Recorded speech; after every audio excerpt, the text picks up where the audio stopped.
واحد من أهم الأسباب اللي تخليك تاخد قرارات غلط هي إنك تاخد قرار مربوط بمشاعر، وخصوصا لو المشاعر دي مربوطة بأحداث. طيب إذا كانت المشاعر هي من أهم الأسباب اللي بتخلينا نغلط في قراراتنا، إيه الأسباب اللي ممكن تخليني آخد قرار غلط غير المشاعر؟ رقم اتنين، الرغبات. وهنا أنا مش بتكلم عن الرغبات الواضحة اللي أنت بتطمح توصل ليها، ولكن بتكلم عن رغبات مدفونة جواك.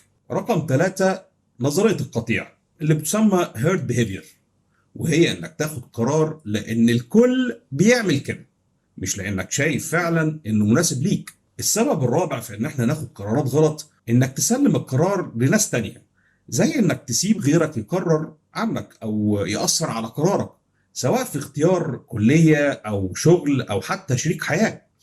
طبعا رأيهم مهم، لكن ما ينفعش يبقى قرار مصيري زي ده بالكامل مش نابع منك، لان دي حياتك انت، وانت اللي هتعيشها مش هم.